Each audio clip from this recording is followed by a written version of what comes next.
parte de lo que viene. Con la persona vamos a compartir un poco de conocimiento fisiológico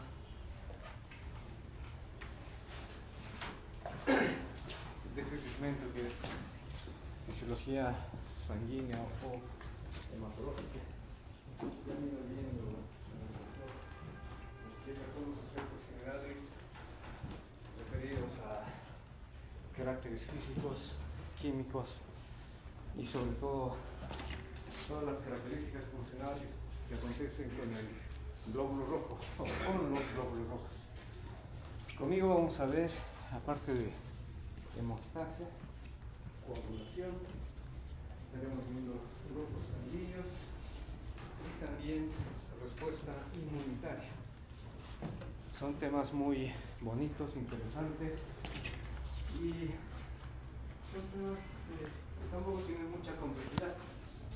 Así que esperamos que al concluir estos días, pues ustedes lleven este conocimiento básico elemental referido a estos capítulos. Sin más, damos inicio. Quien les habla, el doctor Manuel Alejandro Quise, su docente facilitador de materia. Siempre que abordamos un tema, lo primero que mínimamente uno tiene que hacer es generarse algunos conceptos o extraer algunos conceptos básicos. Y referente a hemostasia y coagulación, tenemos que indicar lo siguiente. La hemostasia es un mecanismo lógicamente funcional, fisiológico, que tiene como objetivo detener un proceso hemorrágico. Si desglosamos el término, la palabra hemos igual sangre, estasia o estasis, detenido. Esto ocurre lógicamente cuando hay un mecanismo traumático que lamentablemente compromete la integridad de la pared vascular en algún tejido, en algún órgano o en algún lecho capilar. Para eso mismo tenemos que entender que la sangre en este momento de todos nosotros está mantenida, está en un estado de homeostasis, pero de tipo de la hemofluidez. Es decir, en este instante nosotros mantenemos las características bioquímicas y biofísicas de la sangre para que pueda fluir libremente en los vasos sanguíneos. Esto gracias y a través del bombeo generado por la mecánica del trabajo del corazón. Entonces, este estado de hemofluidez no es otra cosa que otro mecanismo, como ahí indica, de balance o de equilibrio, de homeostasis entre factores pro y anticoagulantes. Lógicamente, en este caso estarían dominando los anticoagulantes, pero cuando ocurre ya el mecanismo de daño para la hemostasia, esto se pierde. Porque lógicamente, como hemos indicado, si la hemostasia es detener el sangrado, la hemorragia, entonces tiene que revertirse, tiene que invertirse este proceso para que ocurra aquello. ¿Y qué es la cascada coagulativa? O otra vez, son procesos o mecanismos fisiológicos consecutivos, sistemáticos, que acontecen para la formación de un coágulo, ¿ya? Donde lógicamente ya lo hemos indicado, que quienes predominan los factores procoagulantes son los que tienen que activarse. Si no, de otro modo, por la hemofluidez, la sangre seguiría y seguiría saliendo sin parar, y eso no puede ocurrir, ¿ya? Principalmente porque el hecho es que se va a perder volumen sanguíneo, y al perder el volumen de sangre, el cuerpo empieza a decaer en otros mecanismos importantes para el mantenimiento de la vida, como por ejemplo la presión arterial.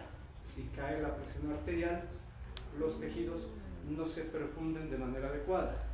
Si un tejido no se perfunde de manera adecuada, no recibe nutrientes, no recibe oxígeno, que es otro nutriente, y por ende empieza a decaer y deteriorar sus actividades funcionales. Entonces el cuerpo no quiere que ocurra esto. El cuerpo más bien quiere mantener el flujo constante, habitual para cada uno de los tejidos y órganos. Siguiente. Otros conceptos básicos que tenemos que entender. ¿Qué es el tapón plaquetario? Es una masa semisólida exclusivamente de trombocitos, formada por, lógico, reiterativamente, por las plaquetas. Ese es su nombre, ¿no? El nombre de fibra en realidad. Trombocitos ya es un poco clásico antiguo, pero también es válido. Pero entonces no es lo mismo hablar del tapón plaquetario que hablar del coágulo per se, como tal.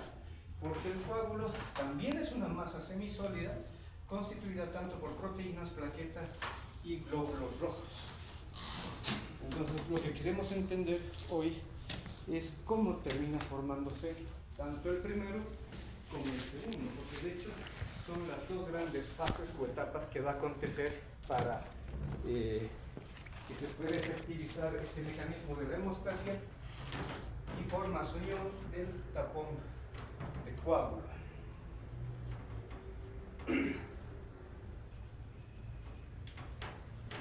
Previamente haremos énfasis en un aspecto fundamental que es entender aquellas células involucradas en estos mecanismos. Recordando que la sangre tiene todos estos componentes celulares. La línea blanca, que si bien tiene mayor cantidad de diversidad o de tipos, los neutrófilos, eosinófilos, basófilos, linfocitos y monocitos. Luego tenemos la línea roja eritrocitaria, que ya lo han visto, les decía con el doctor Urquieta. Pero el que nos interesa particularmente, o los que nos interesan particularmente hoy, son las plaquetas o trombocitos. Todos esos componentes celulares derivan o vienen desde el desarrollo o con un origen en la médula ósea roja, dentro de los huesos. Entonces vamos a enfatizar algunos aspectos generales de los trombocitos o plaquetas. Porque luego estaremos hablando también, cuando estemos en respuesta inmunitaria, vamos a hablar de los otros que son los leucocitos, para complementar así el conocimiento en cuanto a todos los elementos celulares que tiene la sangre. Pero un detalle, las plaquetas o trombocitos, valga la aclaración, yo creo que esto ya lo entienden, ya lo conocen, desde histología sobre todo, no son células, solamente son fragmentos celulares. ¿De dónde deriva? Ya lo decíamos, todo empieza en la médula ósea roja, donde tenemos una gran célula pluripotencial que luego se diferenciará en esta línea celular que son la línea de los megacariocitos. Estimulada o estimulados por la trombopoietina, los megacariocitos empiezan su desarrollo y maduración en la médula ósea roja, primero como megacarioblastos, promegacariocitos, megacariocito granular y finalmente el megacariocito maduro. Y de este último, que son células gigantes, ¿verdad?, y multinucleadas, es que se van desprendiendo pequeños fragmentos de membrana celular con citoplasma, pero obviamente que tienen ciertas características o particularidades, es decir, tienen, por ejemplo, gránulos o vesículas que en su interior contendrán elementos que en un momento vamos a mencionar, que son fundamentales para el mecanismo de la hemostasis coagulada. Bueno, entonces Entonces, de ahí derivan justamente los trombocitos, plaquetas. Habitualmente, desde la histología, se los reconoce como células, me corrijo, como fragmentos celulares, más o menos circulares en forma de disco, ¿ya? Muy parecidos a los glóbulos rojos, pero lógicamente el tamaño es mucho más pequeño. La concentración, esto es dato clínico aceptado por si acaso,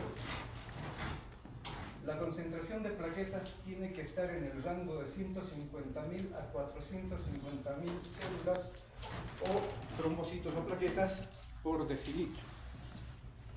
Entonces tampoco es una gran concentración que supera los glóbulos rojos. Obviamente los glóbulos rojos predominan. Ya lo habíamos adelantado, quien estimula el desarrollo y la formación de plaquetas es la trombopoietina, una hormona importante para la maduración y el desarrollo de estos fragmentos celulares, y estos detalles son propios para las plaquetas.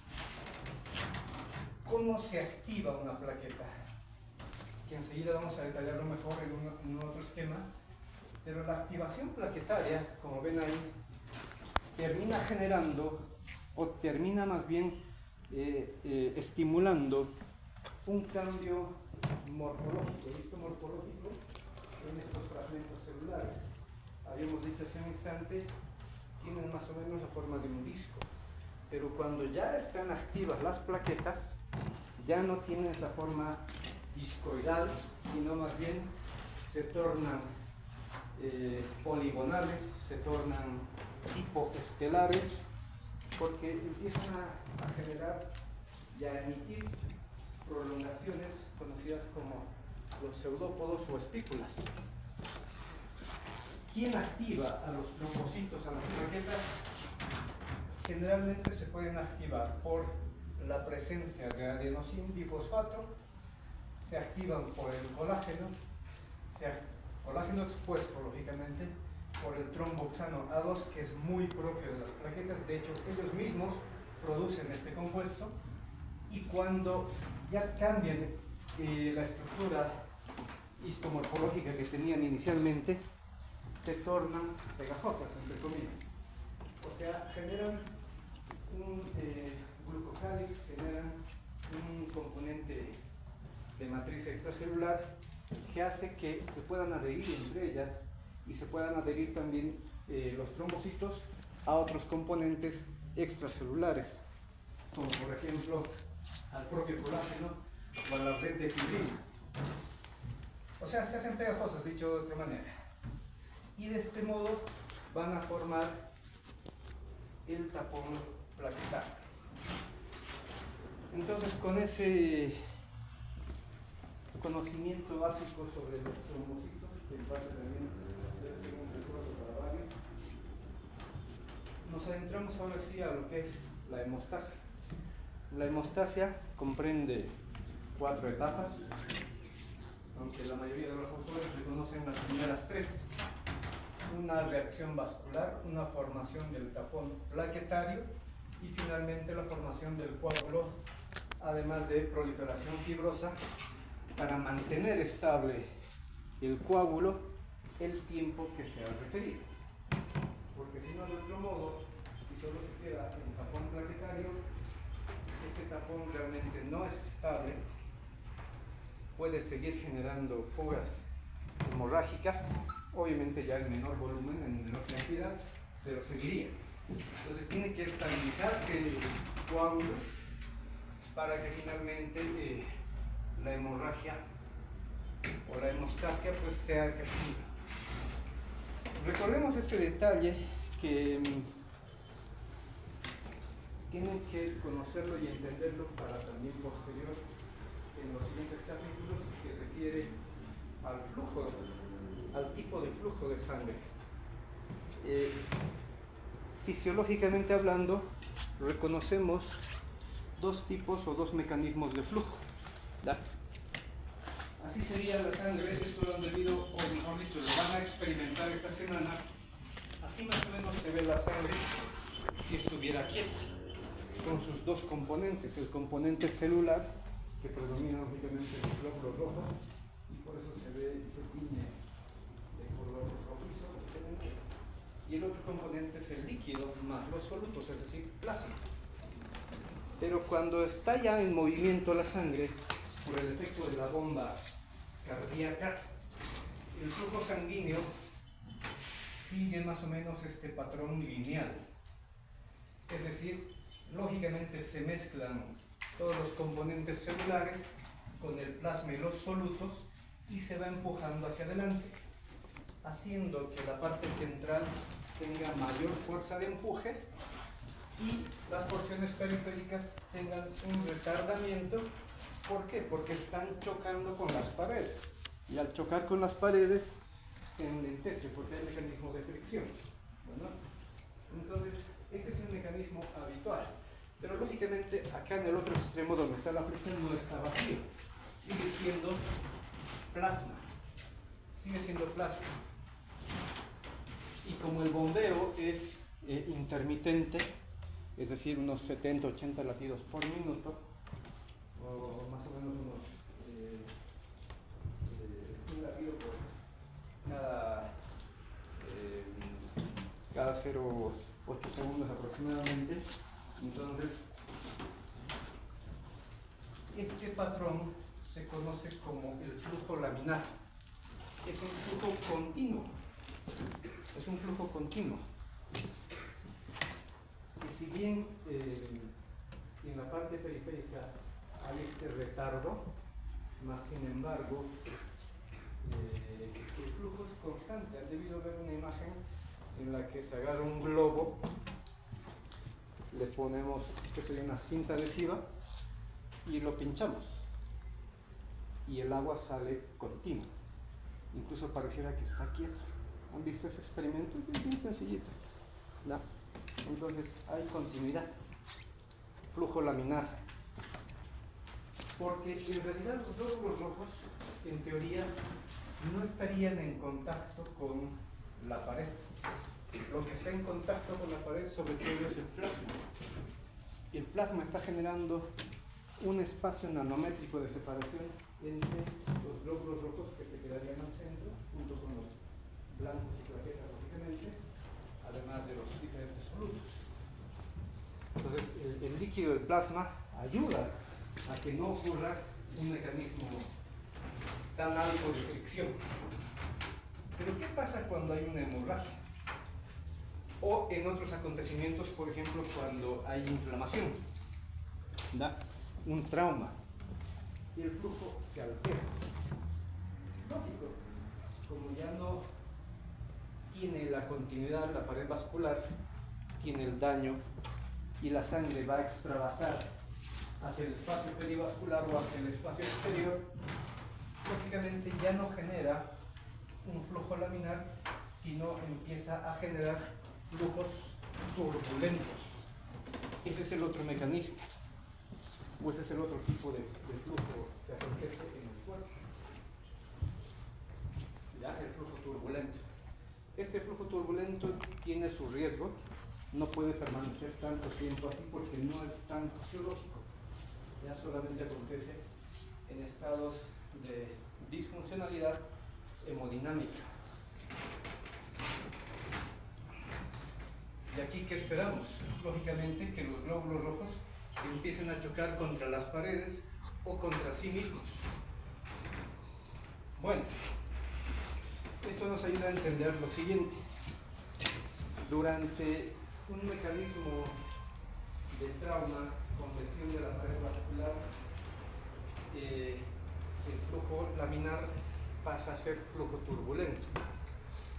Porque el objetivo también es que otros elementos, como en este caso celulares, tomen contacto con la pared vascular con el objetivo de ir a ayudar a la reparación.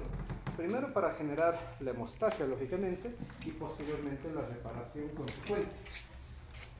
Pero vamos a dividir a la hemostasia en dos, o al menos los autores hacen eso. Tenemos dos grandes etapas, la hemostasia primaria y la hemostasia secundaria. En la hemostasia primaria acontece lo que ya habíamos mencionado. Acontece la reacción vascular, ¿verdad? Y la formación del tazón plaquetario. Creo que eso hemos pasado uno. En la hemostasia primaria acontece esto: la reacción vascular y después viene la formación del tazón plaquetario. ¿Qué es la reacción vascular? Como acá se ha generado el daño y está habiendo el sangrado, y por el lado, dependiendo si es venoso o si es arterial o puede ser mixto, lógicamente el flujo puede ser más alto o menos alto, o sea, de mayor fuerza, de mayor presión o de menor presión. Pero al final de cuentas, sangrado, daño en la pared vascular. Entonces, los vasos sanguíneos tienen un mecanismo de control para generar un proceso de vasoconstricción o vasodilatación justamente para estos eventos, entre otros, que no es para el único mecanismo en el cual acontecen estos procesos. O sea, tienen inervación. La pared vascular tiene inervación vegetativa porque tenemos dentro de la estructura de la pared vascular hay músculo liso. Y entonces todo músculo liso saben y entienden que tiene inervación vegetativa. Entonces, esta inervación vegetativa, es decir, simpática sobre todo, reacciona inmediatamente, ni bien se ha generado el daño, el vaso entra en un vasoespasmo o vasoconstricción. Es un reflejo miogénico local, no es sistémico. Solamente en el sitio de la lesión acontece. ¿Cuál sería el objetivo? ¿Verdad? Creo que es muy obvio.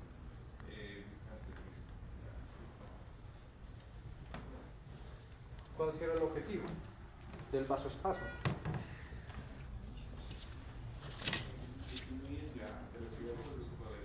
Reduce la velocidad del flujo del riego en el sitio de la lesión y puede estar reduciendo el volumen de sangre que pueda llegar a ese punto donde está la lesión.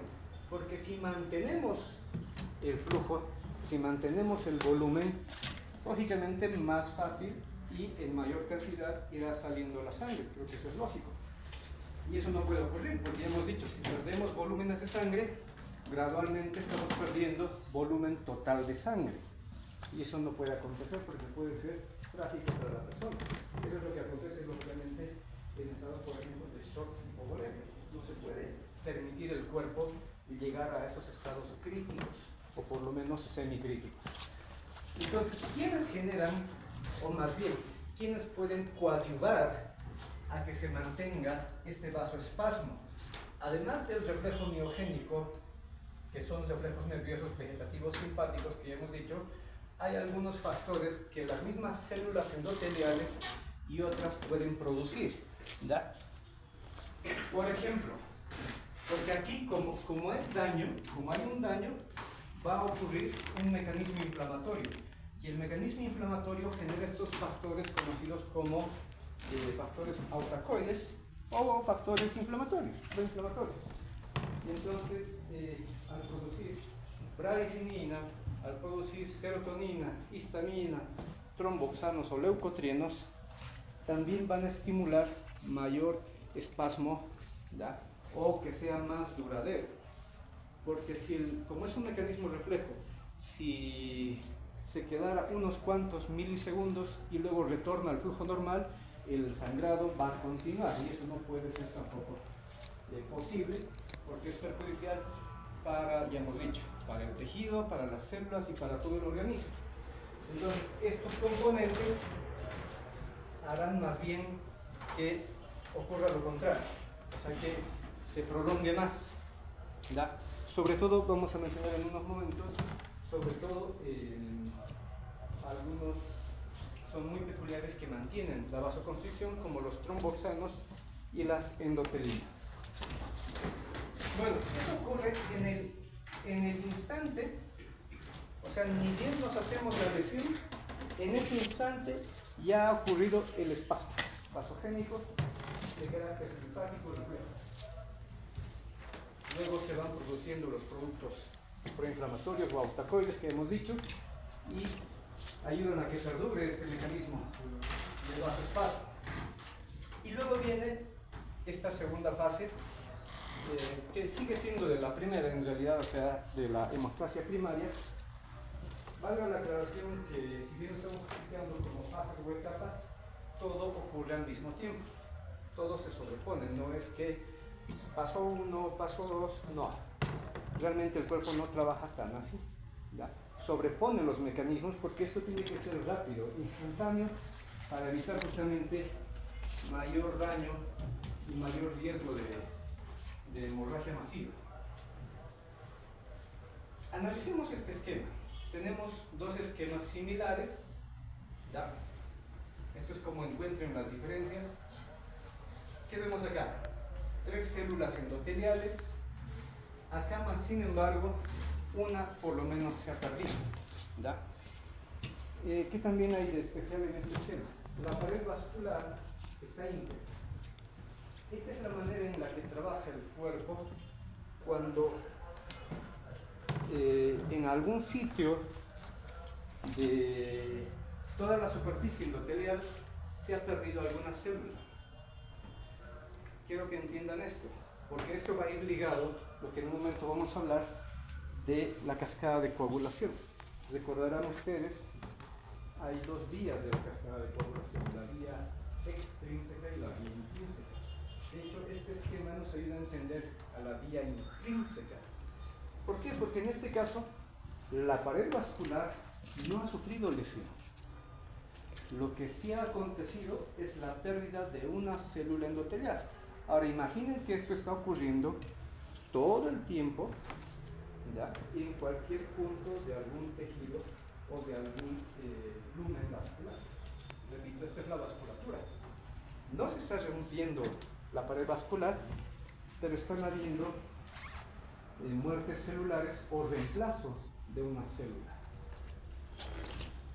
Pero además, lo que nos ayuda a entender este esquema es la formación del tapón, exclusivamente la formación del tapón. ¿Por qué? Porque en este caso, cuando estamos en estado de hemofluidez, les decía, cuando la sangre tiene que fluir normalmente, ¿qué es lo que acontece con las plaquetas sobre todo? Primero tenemos que entender que hay integridad de la pared vascular y las plaquetas mantienen su estado inactivo, es decir, su forma discoidal. ¿Por qué? Porque las células endoteliales están produciendo óxido nítrico y están produciendo prostaglandina I2. ¿Ya? Además, las células, mejor dicho, los fragmentos celulares, las plaquetas, están convirtiendo el ADP en AMP. Entonces, 3 mecanismos que hacen que la sangre, y en este caso las plaquetas, no entren en estado de actividad. O sea, todavía no participen. Aquí hay hemofluidez. Obviamente no son los únicos compuestos o componentes para mantener la hemofluidez, pero en este caso estamos hablando de la inactividad de las plaquetas, porque las plaquetas son las encargadas de formar el tapón plaquetario, continuar al mecanismo del espasmo vascular que hace un instante decíamos, para cerrar y sellar el sitio donde estuviera la probable injuria o daño. ¿Qué otros aspectos vemos? Que las células endoteliales tienen justamente estos componentes proteicos celulares, como el cluster differential, el 39, y además el factor 8, el factor de von Willebrand, no queda expuesto junto con el colágeno. El colágeno subendotelial está muy lejos, vamos a decir, del contacto con las plaquetas. Hasta ahí me estoy dejando entender. O sea, esto es el estado de hemofluidez, cuando no se ha iniciado el coágulo todavía. Pero ¿qué pasa si se rompe el vaso sanguíneo? ¿Qué pasa si se pierde solo una célula endotelial? Ahí es cuando empieza la actividad trombocitaria. ¿Por qué? Porque ahora el colágeno subendotelial está expuesto con la exposición del colágeno viene también la exposición del factor 8 de von Willebrand, ¿verdad? Pero este factor 8 está por si acaso ligado al propio factor 8, que es en realidad el von Willebrand es un cofactor. El factor real sería el factor antihemofílico, ¿verdad? Pero ¿para qué sirve entonces el factor de von Willebrand? Creo que lo vemos ahí. Sirve como mecanismo de adherencia para las plaquetas. Y una vez que entra en contacto con unas glucoproteínas que en un instante voy a mencionar de las plaquetas, activan a las plaquetas. Activan a las plaquetas. Y ya hemos dicho, con la activación plaquetaria, primero cambia su estructura morfológica, se tornan poligonales, estelares, formando estos pseudópodos o estípulas, y después ocurre inmediatamente el mecanismo de degranulación plaquetaria. ¿Qué significa? Que van a liberar sus productos que tenían contenidos en sus vesículas respectivas, en sus gránulos. ¿Y qué hay? ¿O qué vamos a encontrar en sus vesículas? Puede ser tromboxano A2, de hecho se va a producir tromboxano A2. ¿Por qué? Porque el tromboxano A2, su nombre lo dice, es un compuesto estimulante para activar más plaquetas. Va a activar a más plaquetas el tromboxano A2 y además, cuando este tromboxano A2 llega al tejido muscular vascular, mantiene y estimula la vasoconstricción, porque es un potente vasoconstrictor, el tromboxano. ¿Qué más? Hace un rato decíamos,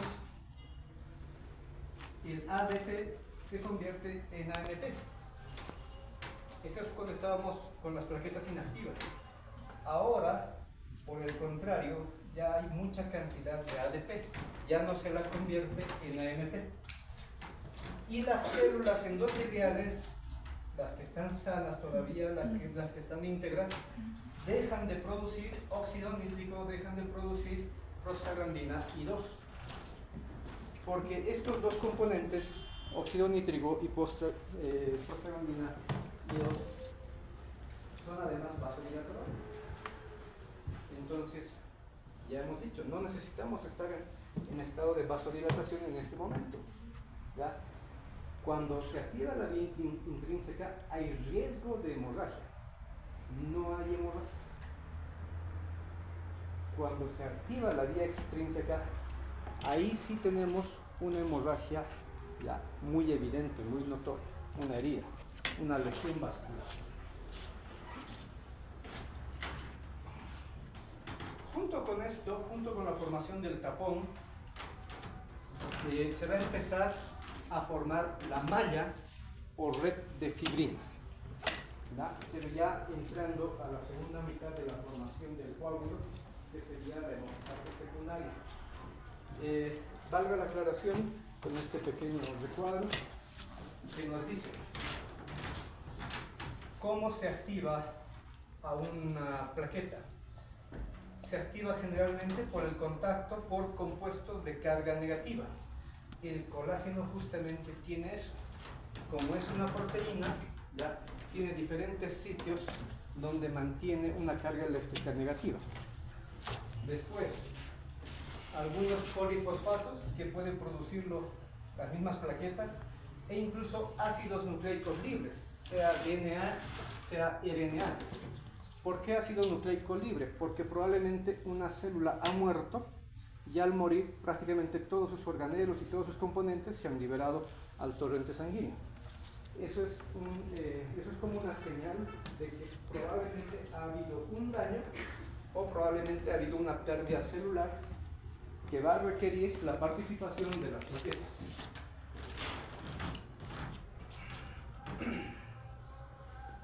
Y luego viene la formación per se del coágulo, lo que ya decíamos.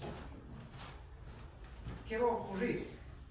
¿Cómo es que realmente se adhiere? Porque aún con vasoespasmo, dos eventos pueden ocurrir.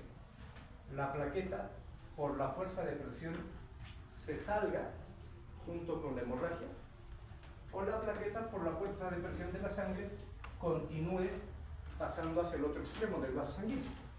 Puede ocurrir, pero no queremos eso, queremos que la plaqueta se mantenga ahí firme, adherida en el punto, y mientras más plaquetas se vayan adhiriendo, se va a ir cerrando ese espacio de lesión. Esto ya viene a ser, pero para la activación de la vía extrínseca, lo aclara. Entonces decíamos, los gránulos plaquetarios que están acá adentro van a liberarse. ¿Qué tienen estos gránulos? Son de dos tipos, los alfa, que pueden tener mayor cantidad del factor de von Willebrand, pueden contener fibrinógeno y tienen también factores de crecimiento vascular, porque lo que queremos es separar este daño, además de solamente cubrir, porque no puede quedar con plaquetas, si no estamos perdiendo la integridad. Queremos que restituya su tejido, porque lo bueno de la pared vascular es que puede lograr restituir su tejido y luego mantener el flujo habitual como al inicio estaba. Luego los otros gránulos, que son los gránulos densos, contienen ADP y calcio. Importante, creo que de una vez lo mencionamos, el calcio que tienen estos gránulos, y además del calcio que está libre en el plasma, es fundamental para la coagulación. De hecho, valga la mención, el calcio es el cuarto factor dentro de los factores de la cascada de coagulación, que en un rato vamos a recordar. Entonces, cuando se sufre un daño de la pared vascular, hay un componente, esto para la vía extrínseca, sé que les estoy mezclando un poco las cosas, pero en un momento van a entender. Cuando se sufre un daño de la pared vascular, propiamente hay una lesión de una célula, o en este caso de varias células.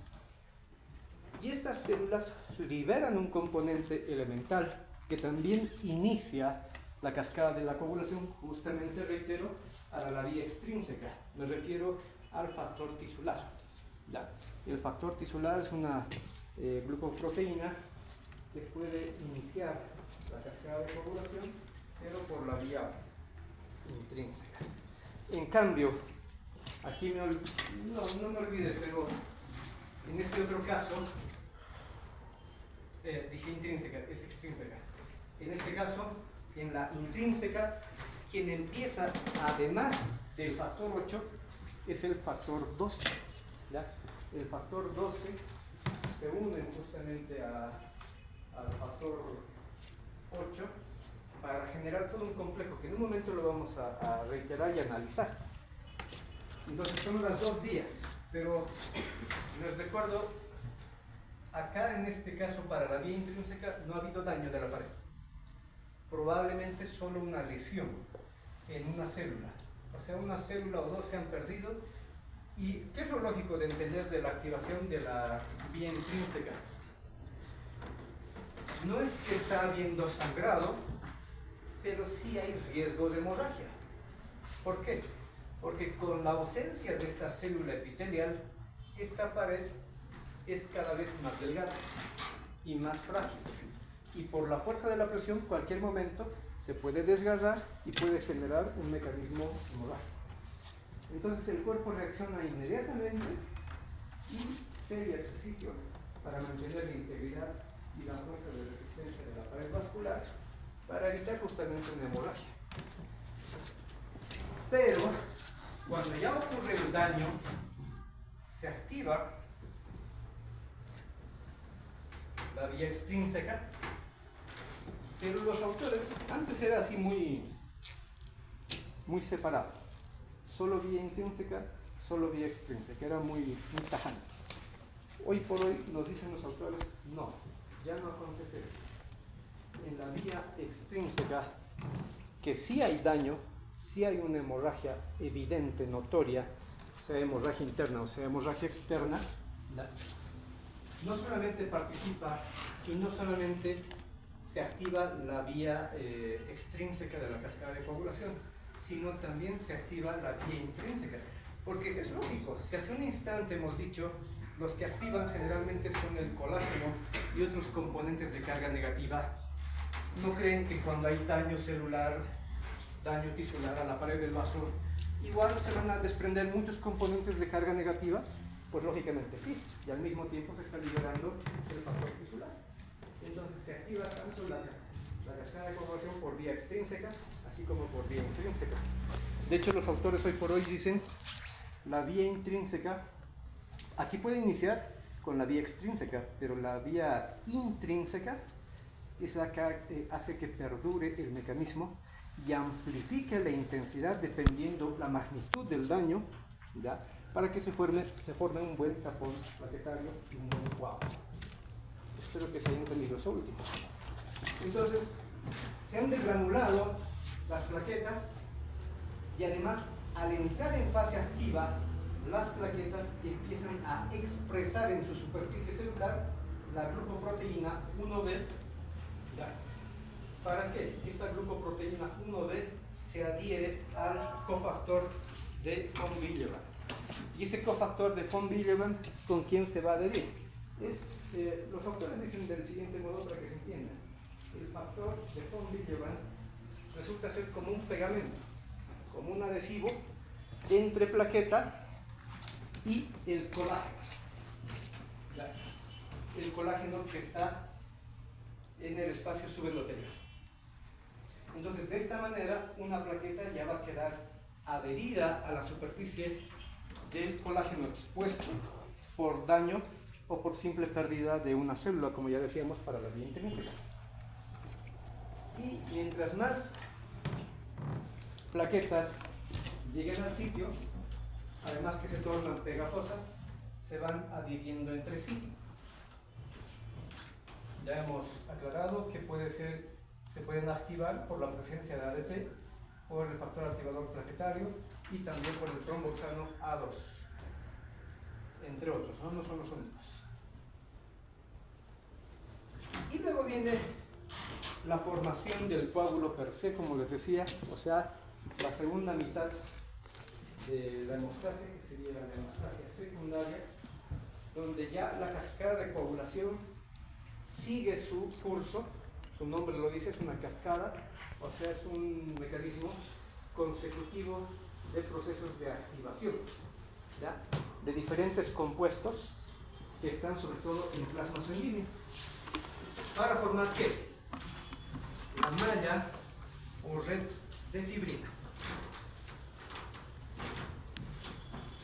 Si ha habido daño en la pared vascular, se libera el factor tisular, que es el factor 2, y que ayuda al inicio de la cascada de coagulación por vía extrínseca. Ya lo estamos repitiendo un par de veces. El objetivo final es hacer que la red de fibrina cada vez sea más densa, para que no solamente haya adhesión plaquetaria, porque si no, hasta ahí sigue siendo inestable y la fuerza de presión del torrente sanguíneo, dependiendo de la magnitud del daño, puede ser tan alta, incluso más alta que la resistencia de este pequeño tapón plaquetario. Entonces se puede desprender fácilmente.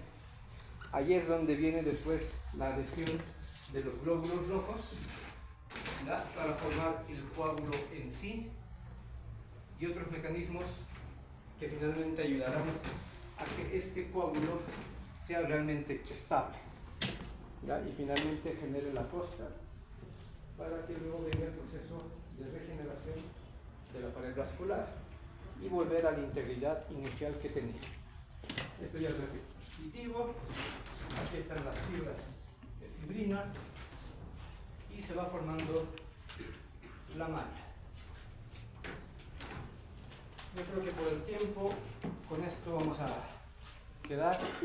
¿Cuáles son nuestros factores de coagulación?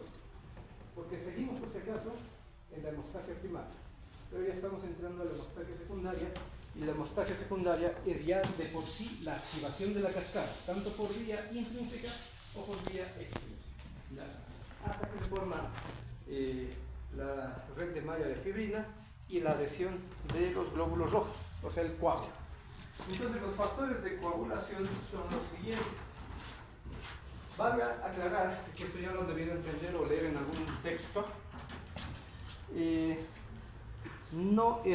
La numeración que tienen, la numeración romana que tiene, no es por el orden de la secuencia en que aparecen, no, es por el orden en el que han sido descubiertos. Entonces no es que todo empieza con el 1, luego sigue el 2, hasta el 13º, no es así, simplemente es el orden en el que han sido descubiertos y se le ha asignado una numeración respectiva de tipo romano. De hecho, si se dan cuenta, en realidad solamente serían 12, porque el factor 6, si lo buscan, no está. El factor 6 estaba aquí, lógicamente, hace unos años atrás, pero los autores han decidido quitarlo porque han dicho que es el mismo factor 5, solamente que en otra disposición bioquímica, o sea, tiene otro carácter. Entonces han decidido quitarlo y al final solamente nos quedarían legalmente 12 factores. En números así enteros serían 12. Pero hay otros cofactores que hay otros cofactores que igual han sido descubiertos recientemente, los últimos años, pero ya no se les ha asignado una numeración. Porque, ¿qué dicen los autores? Bueno, los que hacen esto de las asignaciones de algunos aspectos universales, o sea, en la nominación, dicen que estos otros cofactores no son precisamente parte de aquellos factores que puedan estimular o desencadenar la cascada de coagulación, sino simplemente ayudan. Se integran algún otro factor que ya está nominado y no hacen otro trabajo. Entonces han dicho, no hay la necesidad de seguir añadiendo más factores como tal, pero existen por si acaso. Bueno, para cerrar, entonces decíamos, los factores de coagulación, el 1, fibrinógeno, que tiene que convertirse en fibrina, participa en la vía común, porque de hecho es el último. Me corrijo, ya no es el último, es el penúltimo en activarse. Es hasta que se forma la red de fibrina y luego viene el factor 13. El factor 13 es una enzima que participa en la vía común y sirve para fortalecer al factor 1. Por eso se le llama estabilizador de la fibrina, lo voy a explicar un poco mejor mañana. Luego tenemos la protrombina, que se tiene que convertir en trombina, que es una enzima que también participa en la vía común. Activa al fibrinógeno. La tromboplastina tisular, o que es el factor tisular que les andaba mencionando, el que se libera durante el daño celular. Es un cofactor que activa la vía extrínseca. El 4 que ya les he mencionado son los iones de calcio, que son muy importantes, pero es un cofactor que participa tanto en la vía intrínseca, extrínseca y la vía común. Por si acaso no son 3 vías, esta común significa que ambas vías pueden llegar a un punto de encuentro y luego continúa la cascada. La proacelerina, que es un cofactor que solamente participa en la vía común. El 7, que es la proconvertina, es una enzima que actúa en la vía extrínseca. El 8 es el factor antihemofílico, y aquí hay varios cofactores como el factor de von Willebrand que ya hemos mencionado, que son cofactores para la vía intrínseca. El 9, que es componente de tromboplastina plasmática o factor de Christmas, es una enzima que actúa en la vía intrínseca. Y el factor 10, que es el factor de Stroop-Power, es una enzima que actúa en la vía común. El 11, que es el antecedente de tromboplastina plasmática, que es otra enzima para la vía intrínseca. Y tenemos el 12, el factor de Hagemann, que es una enzima que activa la vía intrínseca, que también ya hemos mencionado. Y el 13, que es el que ayuda al primero. Entonces, esos son los cofactores y factores propiamente dichos. La mayoría de ellos están producidos por el hígado. La mayoría de ellos están producidos por el hígado.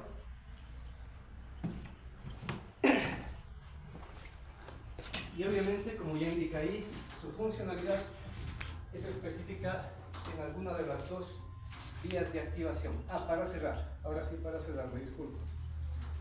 El factor 2, el factor 7, el factor 9 y el factor 10 son los llamados o considerados factores vitamina K dependientes. ¿Qué significa? Que si no tenemos presencia y buena concentración de la vitamina K, el paciente no puede activar y formar estos factores o cofactores y por ende puede alterar la coagulación. Entonces se requiere asimismo para una buena hemostasis y coagulación vitamina K.